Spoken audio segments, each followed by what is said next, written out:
After splitting the halves down the centre, I've started hollowing them out using the soldering iron, and mostly to get an outside seam area.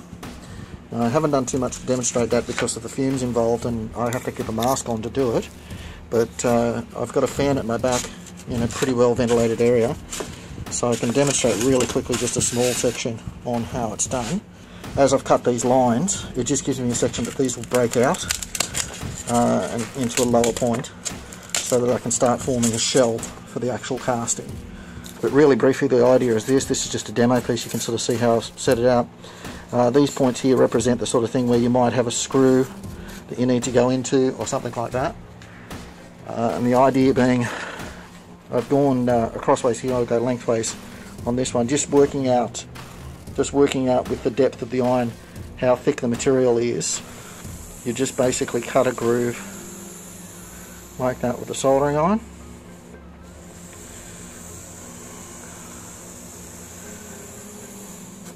And you could go over the whole surface like I've done on the inside of the gun handle, where I've got less space to work with, but then those parts will actually break out. Now if you had, let's say you had a section where you wanted to put a bolt, you can go around like that, and that high spot there will give you a point where you can actually put a bolt, tap a hole, tap a thread down into there, and it gives you an anchor point. This is obviously for making a pattern so that I can cast these. The idea with this is it's just producing a shell pattern that I can then take my moulds off.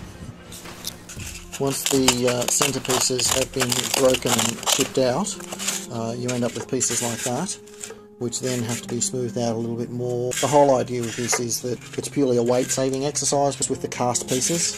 When these are cast in aluminium, they're going to be quite heavy. They need to have a pretty good wall thickness, but I wouldn't want that as one solid block of aluminium. It'd just be way too heavy. But these will end up being shell cast so that I can assemble them and possibly put some internal components in there as well.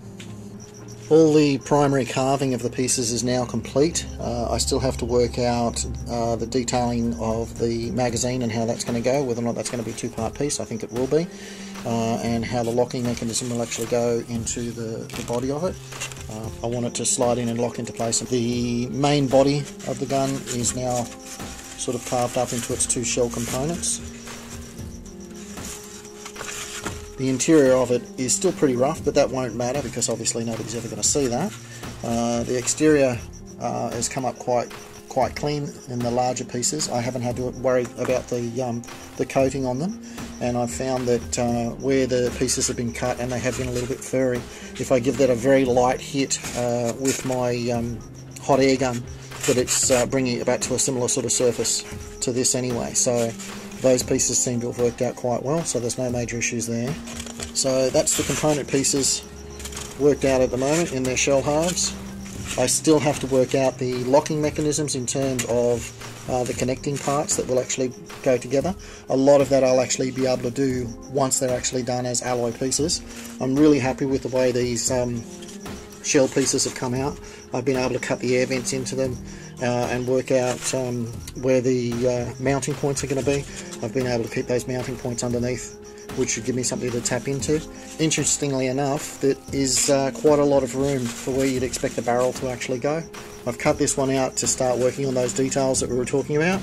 That is going to be a type of inspection port. It does look like that's what it should be to me, and the top section here where you can actually see that's being removed as well will also be another type of inspection port. So most of that now is pretty much ready for the aluminium casting section, and because I'm going to be firing up the forge again shortly, for the first time ever I'm actually going to do something a bit different that involves you guys. My idea is when I have the forge running, a little 1/6 size model that came off my 1/6 size Terminator, I'm going to make a cast of the smaller one, and the competition is quite simple. It's just for anybody who leaves a comment or is interested and would like to win it. I'll cast it up, clean it up, polish it up, and send it off to the winner. I'll let the competition run for about 2 weeks, and then just do a random selection on the winner. I'll post the winner on the next corresponding video, and it'll be sent out to them. Imagine you guys out there watching this video may even have a similar size character that this would go with. Alternately, I'm sure it'll make a nice little ornament or paperweight for you. If you'd like to win that little miniature cast in aluminium, please leave a comment in the comment section below letting me know that you'd like to win it. Thanks guys, good luck, talk to you next time.